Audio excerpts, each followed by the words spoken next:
بسم اللہ الرحمن الرحیم۔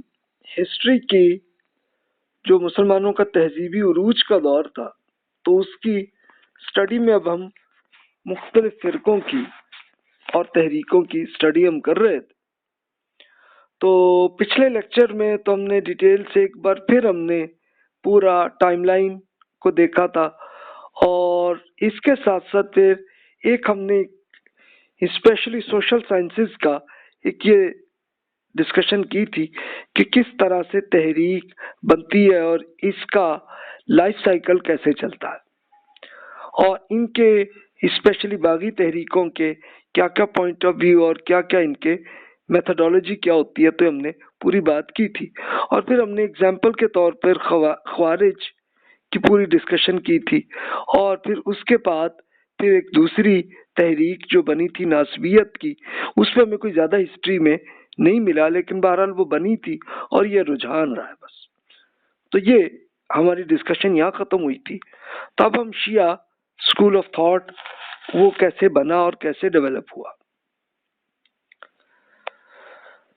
یہ پچھلے لیکچر میں عرض کیا تھا ہم نے کہ عثمان رضی اللہ عنہ کی شہادت کے وقت پورا انتشار 35 ہجری میں ہوا تھا، اور جو بہت سارے باغی جو آئے تھے تو ان میں اپنے اختلافات تھے۔ اس میں سے ایک گروہ تھا کہ جو علی رضی اللہ عنہ سے عقیدت رکھتے تھے، تو وہ چاہتے تھے کہ بھی وہی حکمران ہو، اور وہ بن گئے۔ ایک دوسرا گروہ وہ علی رضی اللہ عنہ کے خلاف تھے، تو وہ ناصبیت تھے، اور وہ بہرحال خاتمہ ہو گیا ہوگا، تو ان پہ کچھ زیادہ ہسٹری میں نہیں ملتا۔ اس کے بعد پھر یہ ہوا تھا کہ تحکیم کے ہوا یہ تھا کہ مسلمانوں کے ہاں یہ ہوا تھا کہ یہ خود جو باغی تحریکوں کی یہ کوشش رہی تھی کہ جناب مختلف گورنرز الگ ہو جائے اور ان کی جگہ ان کے ہاتھ میں کنٹرول آ جائے حکومت کا، تو وہ تھی۔ لیکن ایک معاویہ رضی اللہ عنہ نے اس کا انکار کیا تھا، اور وہ بہرحال رہا سلسلہ۔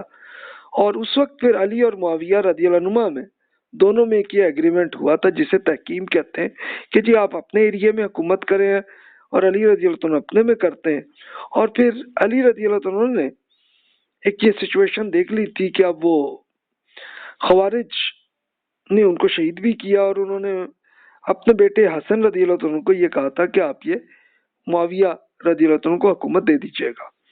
تو وہ پوری ڈسکشن صحابہ کرام کی ہسٹری میں تو اس وقت ہم نے کر لی تھی ڈسکشن۔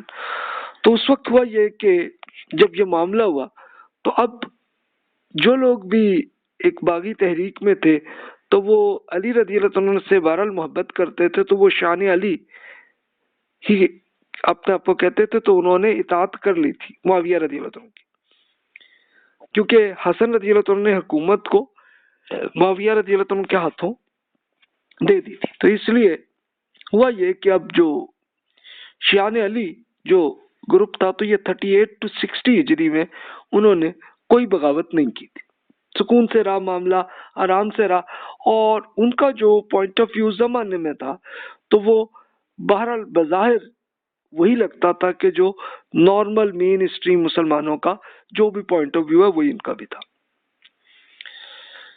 اس کے بعد معاویہ رضی اللہ عنہ جب خود فوت ہوئے تھے، تو اس کے بعد وہ ایک بڑا سانحہ ہوا جیسے سانحہ کربلا کہتے ہیں 61 ہجری میں، اور ہوا یہ تھا کہ اس میں علی رضی اللہ عنہ کے چھوٹے بیٹے حسین رضی اللہ عنہ انہوں نے یہ سچویشن دیکھی کہ جناب عراق میں بہت پرابلم ہو رہی ہے، تو چلیں اب یہ ہوگا کہ جو لوگ بھی جن میں باغی رجحانات ہیں ان کو میں ٹھیک کر لوں۔ تو وہ اصلاح کرنے کے لیے عراق میں تشریف لائے تھے، لیکن شہید ہوئے تھے، ان کو اور ان کے جتنے ساتھی تھے، تو وہ واقعہ ہوا۔ تو تب پھر یہ ہوا کہ عراق میں مسلسل بغاوتیں یہ پھر شان علی کے ہاں بھی ہوئیں، جس میں تفصیل سے آپ پڑھ چکے ہیں اس زمانے کے کہ توابین کی ایک تحریک ہوئی تھی کہ جنہوں نے یہی کیا کہ جنہوں نے حسین رضی اللہ عنہ کو شہید کیا تو اب ہم ان کا پورا جواب دیں گے اور ان کو کریں گے قتل۔ تو وہ انہوں نے ایک ہوئی تھے واقعہ، اور پھر ایک صاحب مختار سقفی کی بغاوت ہوئی تھی اور انہوں نے پھر عراق پہ کافی کنٹرول کافی ایریا پہ ہو گیا تھا ان کا، لیکن بہرحال ان کی بھی 1-2 سال تک ہی ان کی کنٹرول رہا، اور پھر 68 ہجری میں وہ بھی اس میں ہو گئے تھے کہ جنگ میں وہ بھی ختم ہو گیا ان کا معاملہ بھی۔ اس کے بعد بنو امیہ کی حکومت کے دوران پھر شیعان علی جو ہے انہوں نے اپنا ایک خفیہ تحریک رکھی یہ 132 ہجری تک، اور اس میں انہوں نے کوئی بغاوت نہیں کی لیکن اپنا پوائنٹ آف ویو خاموشی کے ساتھ چلاتے رہے۔ تو یہ ان کے یہاں رہا معاملہ۔ اب ہوا یہ کہ آہستہ آہستہ اسٹیپ بائی اسٹیپ ان کے یہاں یہ امامت کا عقیدہ یہ ڈیولپ ہوا، یعنی امام ان کے ہاں پھر یہ اسکول آف تھاٹ کہ ہاں یہ بننا شروع ہوا کہ پوری امت کا سربراہ ایک آدمی ہونا چاہیے، اور وہ اس کو اللہ تعالیٰ طے کرتا ہے کہ کون آدمی ہوگا۔ اور انہوں نے ایک یہ ایزیوم یہی کیا کہ علی رضی اللہ عنہ ہی امام۔ اچھا، پھر اب یہ ایک امام تو فوت ہو گئے، تو پھر اب اگلے کون ہوں گے؟ تو انہوں نے پھر یہ طے کیا تھا کہ یہ جناب علی رضی اللہ عنہ کی نسل در نسل یہی سلسلہ چلے گا، کہ جس میں اگلے امام وہ حسن رضی اللہ عنہ بنے، پھر اس کے بعد حسین رضی اللہ عنہ بنے، اور وہ دونوں شہید ہوئے تھے۔ تو اب پھر تیسرے میں زین العابدین رحمۃ اللہ علیہ جو حسین رضی اللہ عنہ کے بیٹے تھے، تو ان کو امام قرار دیا اور ان سے عقیدت کرتے تھے، لیکن بہرحال اس کا کوئی جو ایک مذہبی زیادہ ڈسکشن اور اسکول آف تھاٹ ایسا کچھ نہیں تھا، بس وہ امامت کا ایک آئیڈیا آنے لگا تھا۔ اب ظاہر ہے کہ اس زمانے کی کوئی ایسی بکس ہمیں نہیں مل سکی کہ جس میں شیعہ حضرات نے وہاں پہ لکھا ہو، لیکن وہ کافی اس کے 200-300 سال کے بعد کی ان کے یہاں بکس ہمیں ملتی ہیں کہ جس میں انہوں نے اپنا پوائنٹ آف ویو بیان کیا ہو۔ تو لیکن بہرحال الفاظ میں تو وہ فرماتے ہیں کہ جناب یہ ایسا ہی ایک دینی حکم ہے، تو بہرحال یہ ان کے ابھی بھی یہی پوائنٹ آف ویو ہے۔ تو اس کے لیے ہم پھر ایک یہ بڑے اسکالر فرحات دفتری صاحب نے ایک پوری ہسٹری کی، اور وہ بھی ایک شیعہ اسکالر رہے ہیں کہ جو ایران کے، اور انہوں نے ایک پوری ہسٹری پہ انہوں نے ایک بک لکھی ہوئی ہے۔ تو اب وہ شیعہ حضرات کی پوری ہسٹری میں اب میرے لیے ماخذ جو ہے یہ فرحات دفتری صاحبی کی بک جو ہے وہ اصل میں مین چیز ہے، کہ جہاں سے ہمیں اصل میں انہی کے ذریعے سے پورا جو آئیڈیاز آئے تو وہ ہمیں ہمارے سامنے آئیں گے۔ تو انہی کے جو فرحات دفتری صاحب نے جو یہ ایران کے اسکالر، تو ان کے جو انہوں نے بیان کیا تو اس کا ترجمہ میں عرض کر رہا ہوں۔ تو اپنے ان بھائیوں سے میں یہ ریکویسٹ کروں گا کہ اگر ان کے ترجمے میں نے کوئی غلطی کی ہو تو وہ ضرور بتا دیں۔ تو یہ انہوں نے انگلش میں اپنی بک لکھی ہوئی ہے، اور اسی کا ترجمہ میں یہاں پہ کر رہا ہوں۔ مختار کی بغاوت جو 66 ہجری میں اور عباسی انقلاب 132 ہجری کے درمیان تقریباً 60 سال کے اس عرصے میں شیعت کوئی متحد اور مربوط تحریک نہیں تھی۔ اس زمانے میں مختلف شیعی گروہ موجود تھے جس میں سے ہر ایک کا اپنا امام تھا۔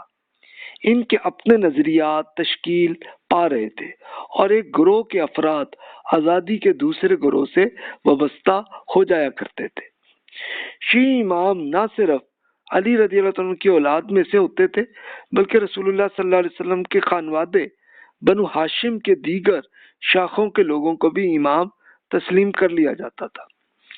کئی ایسے شیعہ لیڈرز تھے جو مختار کی طرح یہ دعویٰ کرتے تھے کہ مختلف ائمہ نے انہیں اتھارٹی دی ہے۔ چنانچہ اس دور کی شیعیت پہلی نصف صدی کے برعکس امامت کی کسی ایک لائن پر متفق نہیں تھی۔ اس کی وجہ سے مختلف باغی گروہ ایک دعوے دار کی بجائے دوسرے سے وابستہ ہو جایا کرتے تھے۔ شیعوں کے اس تقسیم کے پیچھے ایک اور اہم عنصر کار فرما تھا، اور وہ یہ تھا کہ اہل بیت کی تعریف پر ان کا اختلاف پایا جاتا تھا. جیسے کہ ہم بیان کر چکے ہیں کہ شروع ہی میں شیعہ اہل بیت رسول کو مقدس سمجھتے تھے، اور اس خانوادے کے اراکین میں ایسی خصوصیات کو تسلیم کرتے تھے جو اس میں خاندانی دور میں چلی آ رہی ہو. تو اس زمانہ تشکیل میں اگرچہ حسین رضی اللہ عنہ کے بعد کے ائمہ اگرچہ بنو علی میں سے ہوتے تھے، مگر ایک رسول اللہ صلی اللہ علیہ وسلم کے ایک خانوادہ نبوی کا وہی قدیم قبائلی تصور موجود تھا جس میں قریش کے اہم خاندان بنو ہاشم کے مختلف شاخیں شامل تھیں. اہل بیت ہونے کے لیے ضروری نہیں تھا کہ کوئی شخص علی اور معاویہ رضی اللہ عنہما کے درمیان براہ راست رسول اللہ صلی اللہ علیہ وسلم کی اولاد ہو، بلکہ آپ کے دونوں کے چچاؤں ابو طالب اور عباس رضی اللہ عنہ ان کی اولاد کا شمار بھی اہل بیت میں ہوتا تھا. تو ابو طالب صاحب کے بیٹوں علی اور جعفر رضی اللہ عنہما کی اولاد بلکہ عباس رضی اللہ عنہ کی اولاد کا شمار بھی اہل بیت ہی میں کیا جاتا تھا. باوجود اس کے وہ پھر 8 ہجری میں اسلام میں داخل ہوئے. اگر تقابل کیا جائے تو اگرچہ علی کا خاندان شیعوں کی حمایت کا مرکز تھا، لیکن اس کے تینوں شاخوں یعنی حنفی، حسینی، حسنی اس کے گرد شیعہ اکٹھے ہو رہے تھے. تاہم دیگر الفاظ میں فاطمی، علوی یعنی ایک حسن اور حسین رضی اللہ عنہ کی اولاد یہ مراد تھی، اور غیر فاطمی علوی یہ محمد بن حنفیہ کی اولاد. ان کے علاوہ رسول اللہ صلی اللہ علیہ وسلم کے دادا عبد المطلب بن ہاشم صاحب کے تمام اولاد ہی کو اہل بیت کے ممبر شمار ہوتے تھے. اچھا، اب یہ دفتری صاحب نے جیسا فرمایا تو حقیقت یہی تھی کہ رسول اللہ صلی اللہ علیہ وسلم کے زمانے میں اہل بیت سے مراد یہ تھا کہ آپ کی فیملی کے لوگ، تو اس میں رسول اللہ صلی اللہ علیہ وسلم کا پوری جو فیملی یہ بنو ہاشم کہلاتے تھے کہ رسول اللہ صلی اللہ علیہ وسلم کے پردادا جناب ہاشم صاحب کے نام سے ہی یہ مشہور تھے. تو ان میں سے جتنے بھی یہ تھے تو پھر ہوا یہی کہ اب شیعہ حضرات کا جیسے جیسے جو پوائنٹ آف ویو بننے لگا تھا تو وہ اپنا امام وہ ان میں سے کسی ایک کو قرار دیتے تھے، لیکن ظاہر ہے کہ میجورٹی وہ حضرت علی رضی اللہ عنہ اور ان کی نسل پہ زیادہ عقیدت آنے لگی، لیکن کچھ اور گروپ جو ان میں بھی آئے. تو یہ آ رہا تھا سلسلہ. جب یہ کچھ شخصیتوں کے جو نام دفتری صاحب نے جو فرمائے تھے ان کا میں ذرا عرض کر دوں کہ یہ کون لوگ تھے. کہ رسول اللہ صلی اللہ علیہ وسلم کے چچا تھے نا ابو طالب صاحب، انہوں نے رسول اللہ صلی اللہ علیہ وسلم کی زندگی میں آپ کی بڑی خدمت کرتے رہتے اور فوت ہو گئے تھے 619 میں. تو ان کے بیٹے علی اور جعفر رضی اللہ عنہ ان دونوں بڑے سابقون الاولین صحابہ تھے، تو دونوں نے بڑا کام کیا تھا اس میں. اچھا، پھر یہ ہوا کہ رسول اللہ صلی اللہ علیہ وسلم کے چچا عباس رضی اللہ عنہ وہی مان لائے تھے، تو ان کی نسل سب عبداللہ بن عباس رضی اللہ عنہ اب وہ بڑے اسکالر جو ہیں وہ زیادہ مشہور ہوئے، پھر ظاہر ان کی نسل آگے پیدا ہونے لگی تو ان کے آ رہے تھے. تو ابھی تک یہ اس میں ظاہر ہے کوئی بغاوت نہیں تھی، لیکن ظاہر ہے کہ وہ سب اسکالر تھے اور ان کا ایسے چل رہا تھا. اچھا، اس میں یہ ایک صاحب محمد بن حنفیہ، یہ میں نے آپ سے عرض کیا تھا ان کا کہ حضرت علی رضی اللہ عنہ کے ہاں یہ ہوا تھا کہ 2 بیٹے تھے حسن اور حسین رضی اللہ عنہ، تو وہ تو تھے، اور پھر سیدہ فاطمہ رضی اللہ عنہ وہ تو رسول اللہ صلی اللہ علیہ وسلم کی وفات کے کچھ ماہ بعد وہ بھی فوت ہو گئی تھی. تو پھر اس کے بعد علی رضی اللہ عنہ نے ایک شادی اور کی تھی، تو ان میں سے پھر یہ ایک بیٹے محمد بن حنفیہ آ گئے تھے، پھر ان کی نسل آ گئی. تب یہ بھی پھر ایک آئیڈیا آنے لگا کہ جناب اب امام یہ ہوں گے. اب ظاہر ہے کہ امامیت کا جو آئیڈیا تھا وہ بن رہا تھا اور وہ ڈیولپ ہو رہا تھا آہستہ آہستہ. تب یہ دیکھیے کہ شیعت کے جو فرقے جو ہے وہ الگ الگ ہوئے، یہ 70 to 199 ہجری کے زمانے میں. ایک تو علی رضی اللہ عنہ کی نسل کی ایک اسکالرز وہ خود بنو امیہ کی حکومت سے عمدہ تعلق ان کا رہا ہے، اور بغاوت سے کوئی دوری نہیں کی انہوں نے، کوئی بغاوت کبھی نہیں کی انہوں نے۔ سب سے پہلے زین العابدین بن حسین رضی اللہ عنہ کہ جب سانحہ کربلا ہوا تھا تو ان کے بیٹے زین العابدین لڑکے تھے اور وہ ان کو شہید نہیں کیا گیا تھا، تو انہوں نے یہ طے کیا تھا کہ میں بنو امیہ کی حکومت کے ساتھ میں کبھی کوئی بغاوت نہیں ہونے دوں گا، اور نہیں کیا انہوں نے۔ تو 95 ہجری میں ان کی وفات ہوئی ہے۔ پھر زین العابدین صاحب کے اپنے بیٹے محمد باقر 114 تک زندہ رہے، انہوں نے بھی کبھی بغاوت نہیں کی۔ پھر ان سے ان کے بیٹے جعفر صادق، یہ ایک بڑے اسکالر تھے، تو یہ 140 ہجری تک یہ زندہ رہے، تو رحمت اللہ علیہ، تو انہوں نے کبھی کوئی جنگ نہیں کی، کوئی بغاوت نہیں کی۔ تو حکومت حاصل کرنے سے کوئی انہوں نے انکار کیا کہ نہیں بھی ہم نہیں کریں گے، بلکہ صرف ایک علمی سرگرمیاں کہ اپنا جو علم کا ذوق ان کا تھا وہ پڑھتے تھے، پڑھاتے تھے، دینی علوم بھی اور دنیاوی علوم بھی اسی طرح آہستہ آہستہ۔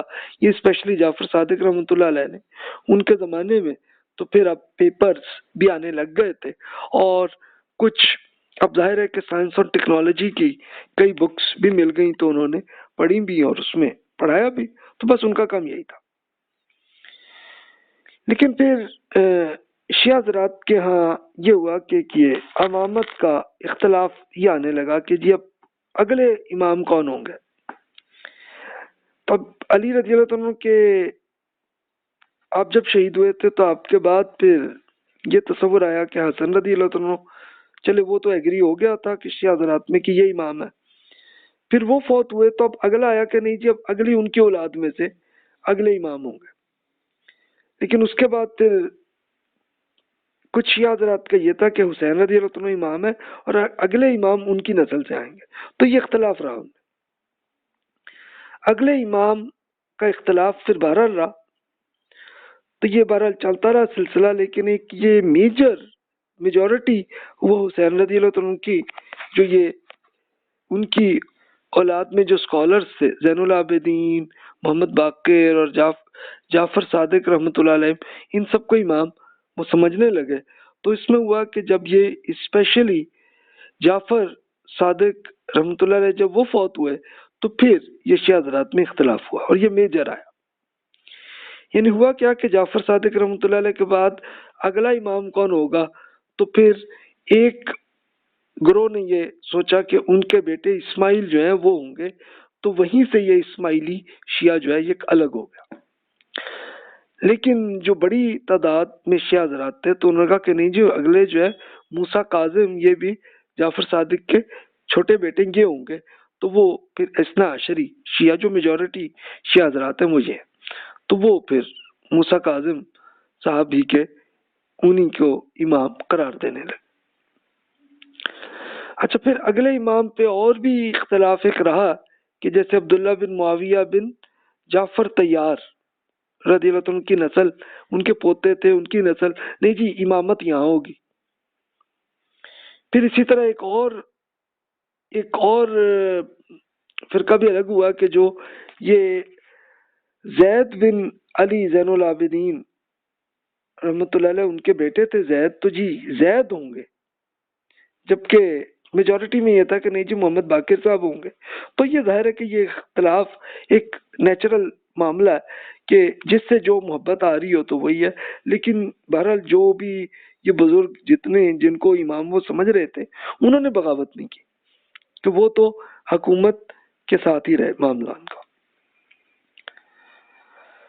اچھا، پھر ایک اور اسی طرح سے ایک فرقہ الگ ہو رہا تھا جس کو کسانیہ غلات، جن کو ایکسٹریمزم کہتے ہیں، تو یہ ایک الگ فرقہ تھا کہ یہ علی رضی اللہ عنہ کے بیٹے محمد بن حنفیہ رحمۃ اللہ علیہ، ان کا کوئی ایک آزاد کردہ غلام تھا جس کا نام تھا کسان۔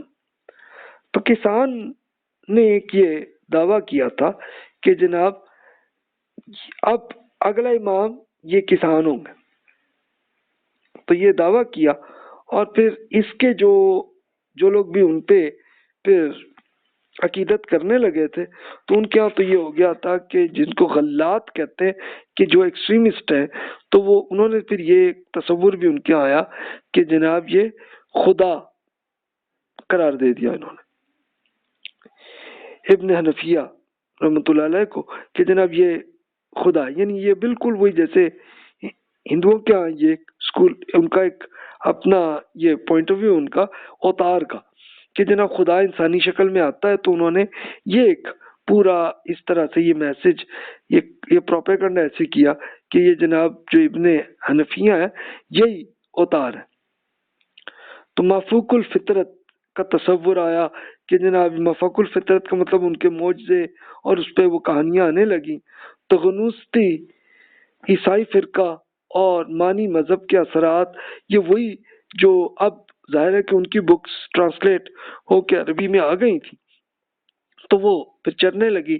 تو ان کے ہاں پھر یہ کسانیہ فرقے کے کچھ بکس جیسے فرحات دفتری صاحب نے ڈیٹیل سے اس میں بیان کی ہیں، اسی طرح رجال الکشی یہ ایک اثنا عشری شیعہ حضرات کے بڑے اسکالر ہیں، انہوں نے اپنی ڈیٹیل میں پھر یہ کسانیہ فرقے کی تفصیل بیان کی ہے۔ آہستہ آہستہ رہا کچھ عرصہ لیکن ختم ہو گیا، دیکھیے بھی رہا۔ اچھا ہوا یہ کہ بنو عباس نے اب یہ بنو امیہ کی حکومت کے خلاف بغاوت کی تھی، یہ تو آپ پڑھ چکے تھے۔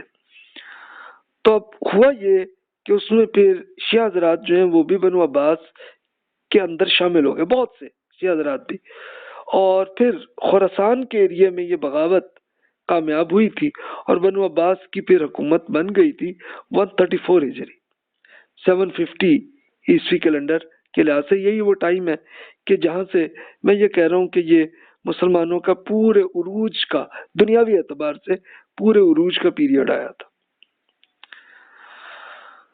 تو اس وقت پھر ایک آل حسن کی امامت کا دعویٰ ادھر بھی آیا تھا، یعنی اب ظاہر ہے کہ حسن رضی اللہ عنہ کی اب ظاہر ہے کہ ان کے پوتے پڑ پوتے ہوں گے تو ان کے بارے میں بھی یہ ایک دعویٰ آ رہا کہ جناب یہ امام ہوں گے، اور انہوں نے لیکن خود انہوں نے نہیں کیا ہوگا، لیکن یہ کہ بہرحال جو بھی باغی ایک کافی کمیونٹی جو بن رہی تھی تو انہوں نے کئی ٹائم پہ بغاوت کرنے کی بنو عباس سے کی لیکن کامیاب نہیں ہوئی، کہ جیسے 145 ہجری میں، پھر 170 ہجری میں، پھر 199 ہجری میں، تو یہ کوششیں کرتے رہے لیکن بہرحال ناکام رہے۔ تو یہ بھی چاہتا سلسلہ۔ تو اس سے اب آپ کو اس بیک گراؤنڈ سے کی آئیڈیا ہوگا کہ جو بڑے مشہور شیعہ حضرات کے 3 الگ گروپس جو ہے وہ الگ بن گئے تھے، اور بھی تھے لیکن اور تو ختم ہو گئے، لیکن جو آج تک زندہ ہیں وہ اثنا عشری ہیں، میجورٹی ہیں، اسماعیلی ہیں، یہ بڑی تعداد ہے، اور پھر زیدی شیعہ حضرات ہیں۔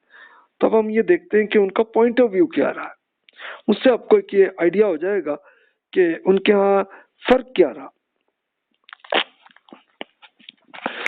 سٹارٹ سے تو ہم موجودہ ٹائم کے لحاظ سے دیکھ لیں کہ اثنا عشری شیعہ حضرات کی جو میجورٹی ہے وہ ایران، لبنان، عراق اس میں، اور پھر بقیہ جو مسلم ممالک میں اقلیت ہے، اور پاکستان میں ایک بڑی اقلیت وہ اثنا عشری شیعہ حضرات کی ہے۔ اسماعیلی شیعہ حضرات جو ہیں وہ پاکستان میں بڑی اقلیت میں، جو گلگت بلتستان اس ایریے میں، اور جبکہ بہت سے دیگر ممالک میں بھی بڑی تعداد میں وہ بھی پائے جاتے ہیں۔ اور تیسرا فرقہ جو ہے وہ زیدی شیعہ ہے، تو یہ یمن میں ان کی میجورٹی ہے، اور بقیہ ممالک میں بھی کچھ کم ہیں وہاں پہ۔ اچھا اصل میں بیسیکلی اختلاف اسی عقیدے سے ہوا کہ ان کا عقیدہ یہ تھا کہ بنیادی عقیدہ یہ ہے کہ جناب اب نبوت تو ختم ہو گئی رسول اللہ صلی اللہ علیہ وسلم پہ، تو اب اگلے ٹائم یہ ہوگا کہ اب اگلی امام ہوگا، اور وہی تصور زیادہ تر یہی تھا کہ وہ رسول اللہ صلی اللہ علیہ وسلم کی نسل میں ہوگا کہ جو علی رضی اللہ عنہ اور سیدہ فاطمہ رضی اللہ عنہ کی فیملی میں ہوں گے۔ تو یہی تصور تھا اور اسی میں اختلاف رہا ہے۔ تو اب اثنا عشری شیعہ حضرات کا یہی رہا کہ جناب یہ بنیادی عقیدہ ہے اور اس کا انکار کرنا کفر ہے۔ اسماعیلی حضرات کا بھی یہی پوائنٹ آف ویو رہا ہے، لیکن زیدی شیعہ حضرات کا پوائنٹ آف ویو یہ کہ یہ اہم ترین عقیدہ ہے، مگر اس کا انکار کرنے سے کوئی کافر نہیں ہوتا، کفر نہیں ہوتا یہ، تو ان کا یہ تھوڑا سا فرق ہے۔ افضل ترین شخصیت، یہ سب ہی شیعہ حضرات کا پوائنٹ آف ویو یہی ہے کہ علی رضی اللہ عنہ پہ سب سے، یعنی امامت میں سب سے جو عقیدت ہے وہ علی رضی اللہ عنہ سے ہوتی ہے۔ امام کا تعین کیسے ہوتا ہے؟ یعنی اب ظاہر ہے کہ ایک امام جن کو وہ تصور انہوں نے کیا کہ یہ امام ہے، تو وہ فوت ہوں گے تو اگلا کون ہوگا؟ تو اثنا عشری اور اسماعیلی شیعہ حضرات کا پوائنٹ آف ویو یہ رہا ہے کہ امام کی اولاد علی رضی اللہ عنہ سے ہونا ضروری ہے، اور اس کا تقرر سابق امام بذریعہ نص کرتا ہے۔ اب یہ نص کیا ہے کہ بالکل گارنٹی کے ساتھ وہ ایک ریٹن فارمیٹ میں وہ دے دیتے ہیں کہ جناب میں فوت ہوں گا تو میری نسل میں سے اب یہ امام ہوگا۔ اصل پوائنٹ آف ویو ان کا ایسے چل رہا ہے، جبکہ زیدی شیعہ حضرات کا پوائنٹ آف ویو یہ بہرحال رہا ہے کہ امام کا آل علی سے ہونا ضروری نہیں ہے، بلکہ افضل کی موجودگی میں غیر افضل بھی امام ہو سکتا ہے، اور امامت نص سے نہیں بلکہ انتخاب اور بیعت سے قائم ہوتی ہے۔ اب اس کا کیا فرق ہے؟ یعنی فرق یہ ہے کہ اب جو امام جس کو انہوں نے قرار دیا ہے تو یہ کوئی ضروری نہیں ہے کہ انہوں نے گارنٹی دے دی ہو، بلکہ اب جو باقی جتنے بھی زیدی شیعہ ہیں تو وہ مل کے پھر وہ ایک سلیکٹ کرتے ہیں کہ جناب ان صاحب کو امام بنانا چاہیے، پھر ان سے بیعت کرتے ہیں۔ تو ان کے یہ فرق ہے تھوڑا سا۔ اچھا، ہسٹری کے اندر یہ ناجائز تھی کیونکہ انہوں نے حضرت علی رضی اللہ عنہ کی حق تلفی کی ہے۔ یعنی اب یہ خاص طور پر جو ابو بکر، عمر، عثمان رضی اللہ عنہ ان تینوں پہ اور کچھ اور صحابہ کرام پہ بڑی تنقید کرتے ہیں، تو یہ ہے ان کے یہاں پہ۔ لیکن جو زیدی شیعہ حضرات ہیں وہ نہیں کرتے، وہ کہتے ہیں کہ جناب حضرت علی رضی اللہ عنہ نے جب ابو بکر، عمر، عثمان رضی اللہ عنہ کو کی خلافت کو تسلیم کر لیا تھا تو پھر جناب یہ جائز ہے بالکل، اور افضل کے ہوتے ہوئے غیر افضل امام ہونا یہ بالکل ہو سکتا ہے۔ تو اس لیے حضرت عثمان رضی اللہ عنہ کے بارے میں بھی کوئی خاموشی اختیار کرتے ہیں تو وہ صحابہ کرام پہ تنقید نہیں کرتے۔ ایک یہ ان کے پوائنٹ آف ویو میں یہ فرق ہے۔ اچھا، اس پوائنٹ آف ویو کو فرق کرنے کے کیوں امپورٹنٹ ہے؟ اس لیے کہ آپ آگے دیکھیں گے کہ پھر آگے چل کے بہت الگ الگ بڑے رزلٹ ہوئے اس کے۔ شرعی اور فقہی احکامات کے بارے میں اثنا عشری شیعہ حضرات کا یہ ہے کہ شریعت کا ماخذ قرآن اور ائمہ اہل بیت سے شیعہ راویوں کے ذریعے مروی روایات کو مانتے ہیں، یا پھر شیعہ علماء کے اجتہاد کو یہ مانتے ہیں، تو اسے فقہ جعفریہ کہلاتا ہے۔ تو ان کا پوائنٹ آف ویو یہی ہے کہ جناب قرآن میں جو حکم آیا قرآن میں نہ آیا، تو پھر کسی ائمہ اہل بیت کے امام نے جو فرمایا تو وہ بھی شریعت کا حکم ہے، تو ان کا ایسے چلتا ہے۔ اچھا، پھر اسماعیلی حضرات کے ہاں امام وقت کے لیے شریعت میں تبدیلی کا اختیار وہ مانتے ہیں کہ اب جو بھی امام ہوں گے تو وہ شریعت میں چینجز بھی کر سکتے ہیں، جبکہ زیدی حضرات کے ہاں یہ مانتے ہیں کہ فقہ زیدی یہ بالکل اہل سنت کے قریب ہی ہیں، اور اس میں بعض جزوی باتوں میں کچھ اختلاف ہو لیکن میجورٹی ان کی وہ عام مطلب اہل سنت حضرات کے پوائنٹ آف ویو کے بالکل ملتا جلتا ہے۔ امامت کا تسلسل تو وہ اصل وہیں سے یہ فرق آتا ہے کہ اثنا عشری شیعہ حضرت، اثنا عشری کا مطلب 12، تو وہ 12 امام مانتے ہیں کہ حضرت علی، حسن، حسین رضی اللہ عنہ، پھر زین العابدین، باقر، جعفر، موسیٰ کاظم، رضا، نقی، تقی، حسن عسکری اور مہدی رحمۃ اللہ علیہ، تو ان کو 12 امام وہ مانتے ہیں۔ اور جو اسماعیلی حضرات ہیں تو وہ 7 امام انہی کو مانتے ہیں، لیکن اس میں پھر وہ جعفر صادق رحمۃ اللہ علیہ کے بعد پھر اگلا امام وہ اسماعیل مانتے ہیں، اور پھر وہاں سے ان کے جو بھی ان کی نسل در نسل آ رہے ہیں تو ان کو وہ مانتے ہیں۔ تو ایک یہ فرق یہاں پہ یہ ہوا۔ اور زیدی حضرات کے ہاں تو یہ ہے کہ وہ پہلے چار علی، حسن، حسین، زین العابدین رضی اللہ عنہم ان سب کو مانتے ہیں، پھر ان کے بیٹے زید کو مانتے ہیں، اور پھر اس کے بعد اگلا سٹیپ وہ کہتے ہیں کہ اب جناب امام کو اب ہم نے سلیکٹ کرنا۔ تو ایک یہ فرق ہے پوائنٹ آف ویو ان کا۔ پھر ایک زیادہ امپورٹنٹ معاملہ امام غائب کا تصور۔ تو یہ اثنا عشری شیعہ حضرات میں یہ رہا ہے کہ وہ حسن عسکری رحمۃ اللہ علیہ جب فوت ہوئے تو ان کے بیٹے مہدی تھے، اور وہ بچپن میں ہی غائب ہو گئے تھے۔ تو وہ آج تک ان کا پوائنٹ آف ویو ہے کہ وہ آج تک غائب ہیں اور عین قرب قیامت میں ظاہر ہوں گے۔ تو ان کا پوائنٹ آف ویو اس طرح سے چلتا ہے۔ تو اس لیے وہ امید کرتے ہیں کہ اب جناب یہ جو 12ویں امام ہیں جو مہدی ہیں وہ تشریف لائیں گے، جبکہ اسماعیلی شیعہ حضرات جو ہیں اس کو نہیں مانتے، بلکہ وہ کہتے ہیں کہ یہ ائمہ بالکل غائب نہیں ہوئے، بلکہ ان کے ہاں بس وہ اسماعیل صاحب کی نسل در نسل جو بھی آ رہے ہیں تو وہ ہیں۔ تو جیسے اس میں سے آج تک جو زندہ ہیں وہ آغا خان صاحب ہیں، تو وہ ان کے پیروکار ہوتے ہیں۔ اسی طرح زیدی شیعہ حضرات میں بھی امام غائب کا کوئی تصور نہیں ہے۔ اچھا، اسماعیلی حضرات میں ایک گروپ بہرحال الگ رہا ہے کہ جو اس میں سے ایک ٹائم میں کہیں کافی عرصے 200-300 سال بعد جا کے کوئی ایک صاحب فوت ہوئے تھے، تو ان کو وہ کہتے ہیں کہ جناب امام غائب یہ ہے۔ تو ایک ٹائم میں رہا ان میں، لیکن میجورٹی بہرحال ان کو نسل در نسل وہ ان کو مانتے ہیں۔ امام کی خصوصیت میں اکثر حضرات کے ہاں یہی رہا ہے اسکول آف تھاٹ کہ جناب یہ آل فاطمہ یعنی فاطمہ رضی اللہ عنہ کی نسل در نسل جو آ رہے ہوں گے تو امام کی سیاست میں ایکٹیو ہونا کوئی ضروری نہیں ہے۔ اسماعیلی حضرات کا بھی یہی ہے، لیکن ایک ٹائم میں انہوں نے بہرحال حکومت کی ہے، اس کو ہم آگے اگلی سٹڈی میں کرتے ہیں۔ زیدی حضرات کا یہ ہے کہ بہتر ہے کہ آل علی سے ہوں، مگر اس کا میرٹ پر ہونا ضروری ہے۔ امام کا سیاست میں ایکٹیو ہونا بہت ضروری ہے، اور اس کے بغیر اس کا دعویٰ امامت درست نہیں ہوتا۔ تو اس لیے آپ یہ دیکھتے ہیں کہ جیسے آج کل کے زمانے میں بھی یمن میں تو ایک چل رہا ہے نا سلسلہ کہ زیدی امامت کا وہاں پہ ایک یہ بغاوت چل رہی ہے آج کل، تو یہ ایک چل رہا ہے سلسلہ۔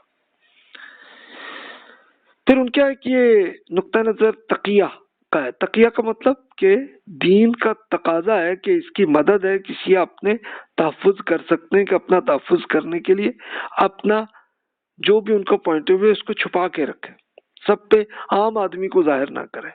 تو یہ اسماعیلی بھی زیدی بھی حضرات بھی اسی طرح کر رہے ہوتے ہیں۔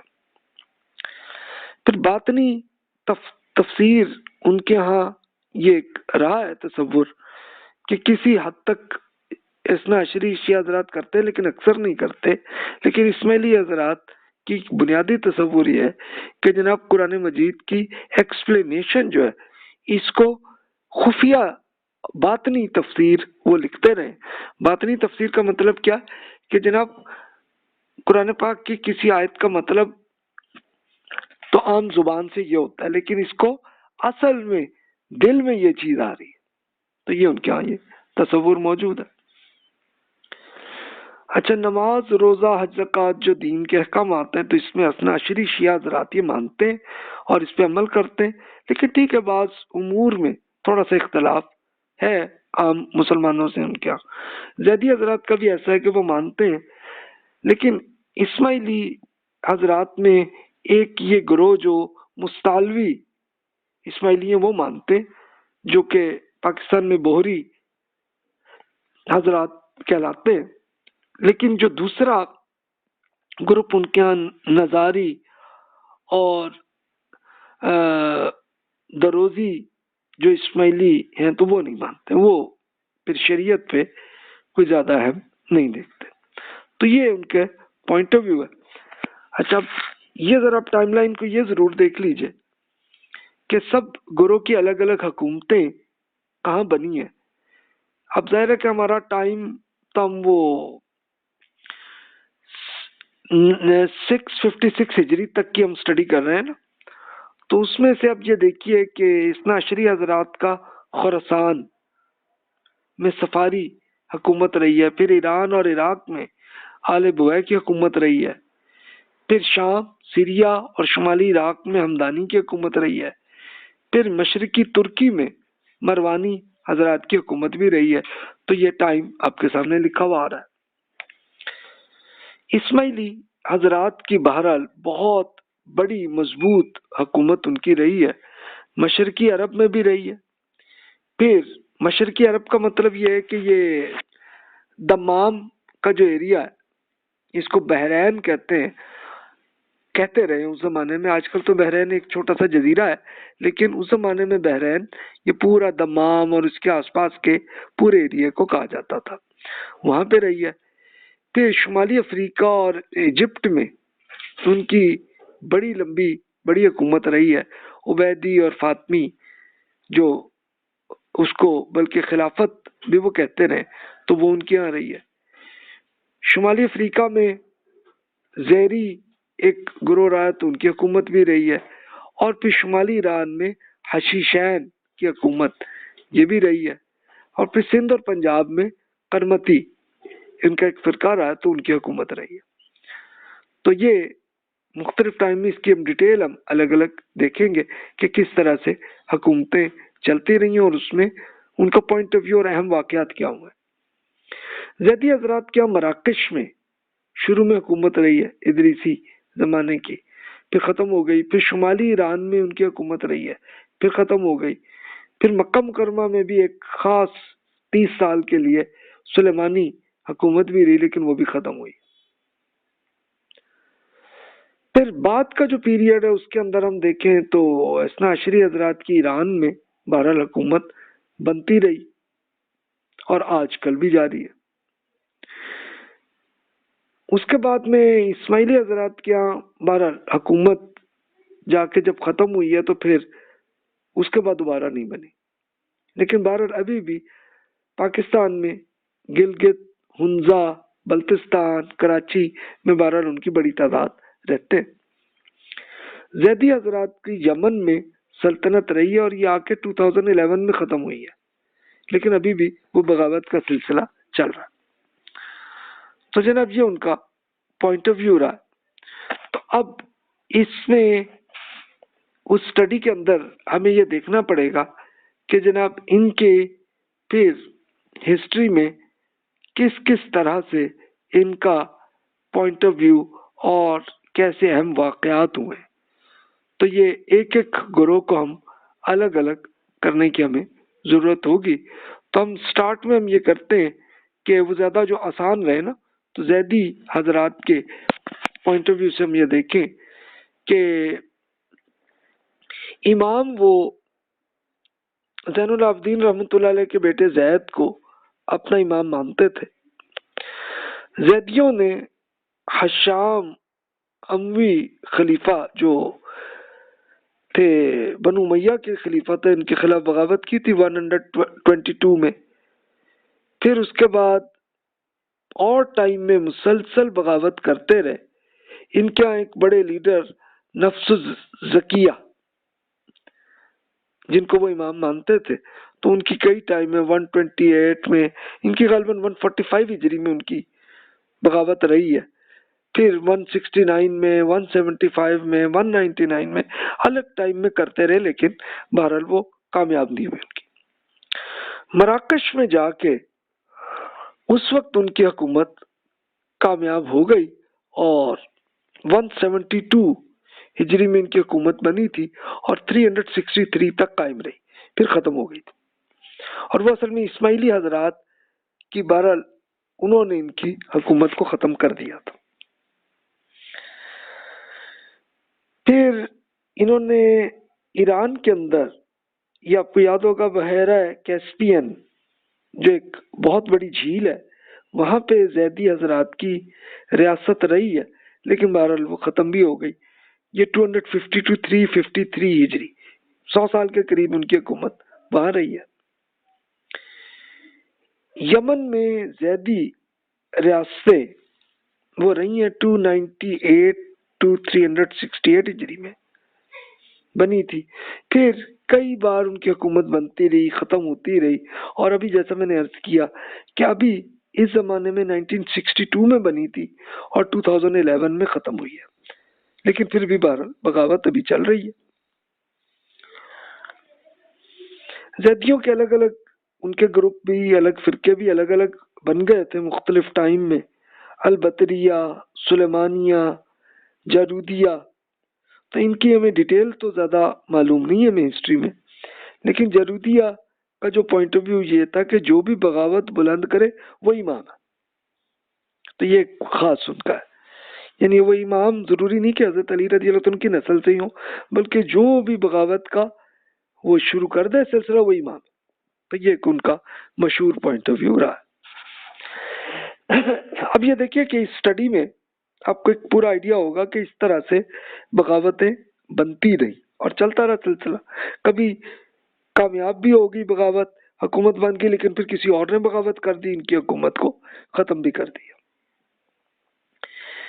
اثنا عشری حضرات کے ہاں جو اہم واقعات ہوئے، ایک تو پیریڈ ان کا رہا ابتدائی عباسی دور میں، یعنی 132 to 317 ہجری تک۔ تو یہ اس وقت اپنا تقیہ کے طریقے سے، یعنی خاموشی سے اپنی دعوت پہنچاتے رہے۔ اس کے بعد پھر شیعہ حضرات کے پہلے عروج کا دور آیا جو 317 to 447 ہجری تک رہی ہے، یعنی ان کی ایک مضبوط حکومت بن گئی ایران اور عراق میں، اور انہوں نے پورا میسج صحیح طرح سے پہنچا بھی دیا۔ لیکن پھر پرابلمز میں آئی اور یہ پھر زوال کا پیریڈ آیا 447 to 906 ہجری تک۔ اس کے بعد پھر شیعہ حضرات کا دوسرا عروج شروع ہوا جس کو ہم یہ کہیں گے 906 to 1159 ہجری تک، جس کو 1501 to 1736 عیسوی کیلنڈر میں لے لیں۔ لیکن پھر ہوا کہ یہ پوری امت مسلمہ نہیں، صرف شیعہ حضرات نہیں بلکہ تمام مسلمانوں میں ایک زوال کا بڑا پیریڈ آیا 1736 to 1924 تک، تو یہ سب کو ہی رہا۔ لیکن اس کے بعد پھر شیعہ حضرات میں دوبارہ عروج یہ 1979 سے لے کے آج تک ایران میں ان کا عروج وہ جاری ہے۔ تو یہ ہسٹری میں یہ معاملہ ان کا چل رہا ہے۔ اچھا، اب یہ دیکھیے اس کے اہم واقعات کیا ہوئے کہ ابتدائی عباسی دور میں تو یہ ہوا کہ انہوں نے اثنا عشری شیعہ حضرات نے اپنا پوائنٹ آف ویو بس وہ بیان کیا۔ اس کے لیے سٹارٹ میں انہی کے مین ساتھی ابو مسلم خراسانی صاحب تھے کہ جو بنو عباس کی حکومت کی تیاری میں پوری خراسان میں اصل انہوں نے یہ بغاوت شروع کروائی تھی۔ پھر برمکی خاندان کے اعلیٰ عہدے اور ہارون الرشید کے زمانے میں وزیر اعظم جعفر برمکی کے لیے سزائے موت بھی ہوئی تھی۔ یعنی ہوا کیا تھا، برمکی ایک خاندان تھا تو وہ اثنا عشری شیعہ حضرات تھے، اور انہی کے مین آدمی جعفر برمکی صاحب وہ وزیر اعظم رہے تھے، تو ان کی رعایت، لیکن 187 ہجری میں ہارون رشید نے ان پر کوئی معاملہ ہوا تھا تو ان کو نکال بھی دیا تھا اور سزائے موت بھی دی تھی، تو کوئی ایسا معاملہ چلا۔ پھر شیعہ حضرات نے تقیہ کیا اور کوئی بغاوت نہیں کی اور خاموشی سے اپنا میسج پہنچاتے رہے۔ اس کے بعد مامون الرشید کا پیریڈ آیا 197 to 218 ہجری میں، تو اس میں شیعہ حضرات کے کچھ سکولرز کا پوائنٹ آف ویو ہے کہ یہ اصل میں شیعہ تھے، اور جو سنی سکولرز ہیں بعض کا کہنا یہ ہے کہ وہ سنی ہے۔ تو بہرحال یہ اختلاف بہرحال ہسٹری میں یہ رہا ہے، تو اس لیے میں کچھ فیصلہ نہیں کر سکتا۔ اس کے بعد پھر خراسان کا ایریا. خراسان آپ کو یاد ہوگا یہ پورا ازبکستان، تاجکستان، ترکمانستان، افغانستان، ان سارے کو اکٹھا کر لیں تو اس کو خراسان کہتے ہیں. تو اس کے ایریا میں ایک بادشاہ طاہر بن حسین صاحب کو 207 ہجری میں ان کی حکومت چلی تھی، اور یہ اس ٹائم تک چلتی ہوئی رہی ان کی حکومت، پھر ختم ہو گئی. لیکن خلیفہ متوکل علی اللہ یہ بنو عباسی وہ تھے، تو 234 to 247 تک ان کی حکومت رہی ہے. تو اس میں ہوا یہ تھا کہ کربلا میں مزار بنایا گیا تھا، لیکن پھر حکومت نے اسے توڑ دیا تھا. اس کے بعد اصل میں ایک مین، ان کے مین محمد المہدی، یہ وہی جو 12ویں امام ہیں، 255 ہجری میں وہ پیدا ہوئے تھے اور پھر وہ روپوش ہو گئے تھے. تو اس لیے یہ غیبت صغرا اس کو کہا گیا. یعنی شیعہ حضرات یہ کہتے ہیں کہ جناب وہ تھوڑے سے ٹائم کے لیے غائب ہوئے، جس کو مائنر، جس کو اکلٹیشن آپ کہہ سکتے ہیں.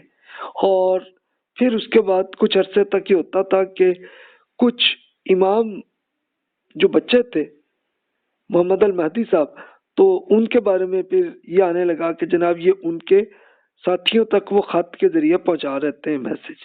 اس کے بعد پھر وہ غیبت کبریٰ کہتے ہیں کہ جناب یہ 329 ہجری سے لے کے آج تک کا پیریڈ ہے.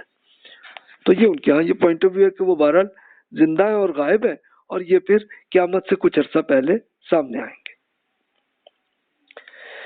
اس کے بعد پھر شیعہ حضرات کے ایک عروج کا جو پیریڈ ہے یہ 317 سے بنا ہے اور 447 ہجری میں ہے کہ ان کی حکومت، اسپیشلی یہ آل بوئے کی حکومت تھی کہ جس میں عباسی خلافت بالکل کمزور ہو گئی تھی. تو آل بوئے کی پھر حکومت بلوچستان، پھر کیسپین، پھر عمان اور عراق تک، اور یعنی ایران کے اندر تو یہ آ گیا حصہ، تو اس میں ان کی حکومت بنی اور پھر پھیلی ہے. تو یہ پھر شیعہ حضرات کا آج کل جو پوائنٹ آف ویو نظر آ رہا ہے تو وہ سامنے اس زمانے میں آیا. مثلا رسموں کا آغاز، اب رسمیں جو ہیں ان کے یہاں کیا ہونے لگیں کہ ماتم، تبرہ، پھر عید غدیر، تو یہ 351 ہجری میں سامنے آیا. پھر عالیشان مزارات، اس کی کنسٹرکشن ہوئی ہے 370 ہجری میں. جیسے کربلا میں بھی اب آپ دیکھ لیں کہ جو آج کل جو مزار بہت اعلیٰ درجے کا بنا ہوا ہے یہ 370 ہجری میں بنا تھا. پھر ظاہر ہے کہ مزید میں بھی ہسٹری میں آہستہ آہستہ اور بہتر آ گئی ہوگی صورتحال. اس کے بعد پھر اثنا عشری حضرات کی سب سے امپورٹنٹ کتابیں جنہیں اصول اربعہ کہتے ہیں تو وہ اس زمانے میں لکھی گئی ہیں. الکافی یہ مشہور بک ہے، اس کے اسکالر ہیں شیخ الکلینی. تو ان کی زندگی اب سامنے دیکھ لیں، 329 ہجری میں وہ فوت ہوئے، تو اس سے پہلے انہوں نے لکھی ہوگی. اس طرح اگلا ملا یحضر الفقیہ، یہ شیخ صدوق صاحب ہیں، وہ 381 ہجری میں فوت ہوئے. ابو جعفر توسی صاحب جو ہیں وہ 460 ہجری میں فوت ہوئے. انہوں نے بھی یہ اسپیشلی فقہ پہ پوری ڈیٹیل بک لکھی ہے. لیکن سب سے امپورٹنٹ بک جو شیعہ حضرات کی ہیں وہ سید شریف رضی صاحب نے جو 406 ہجری میں فوت ہوئے، ان کی کتاب ہے نہج البلاغہ، جس میں وہ فرماتے ہیں کہ انہوں نے حضرت علی رضی اللہ عنہ کے لیکچرز پورے ریکارڈ کی. تو اس میں ایک ابن خلدون کو جو بڑے ایک اسپیشلی سوشل سائنسز کے بڑے ماہر ہیں، تو انہوں نے پوری جو سچویشن بیان کی ہے، اور اس کو علی حسین رضوی صاحب جو ایک شیعہ اسکالر ہیں انہوں نے اس ہسٹری کو بیان کیا، تو وہ ابن خلدون ہی کی بک سے وہ لے کے آئے ہیں. تو اب یہ دیکھیے کہ اس میں انہوں نے یہ بیان کیا سچویشن کہ اسی سال 18 ذوالحج کو معز الدولہ نے عید غدیر کی بنیاد ڈالی. تو یہ کب ہے؟ وہ سال وہ 351 ہجری ہے. لوگوں کو بغرض اظہار زینت شہر میں چراغاں کرنے اور خوشیاں منانے کا حکم دیا، اور آئندہ سال یوم عاشورہ یعنی 10 محرم والا جو دن ہے، اس کو بغرض اظہار غم شہادت حسین پر یہ حکم عام دیا گیا کہ تمام دکانیں بند کی جائے اور کسی چیز کی خرید و فروخت نہ کی جائے گی. شہر و دیہات کے باشندے ماتمی لباس پہنیں گے، اعلانیہ نوحہ اور بین کریں گے اس پہ. خواتین کھلے بالوں اور چہرے سیاہ کر کے نکلے، اور ان کی حالت یہ ہو کہ ماتم حسین میں انہوں نے کپڑوں کو پھاڑ ڈالا اور رخساروں کو تمانچوں سے لال کر لیا کریں. تو شیعہ حضرات نے اس حکم کی بخوشی تعمیل کی، تو اہل سنت بہرحال ان پر دم پر مار نہ کر سکے، اور کیونکہ حکومت شیعہ حضرات کی تھی اور خلیفہ بھی ان کا محکوم تھا، کہ ابھی تک بنو عباس کا خلیفہ تھا لیکن وہ اب آل بویہ کے بادشاہ کے انڈر یہ خلیفہ رہا.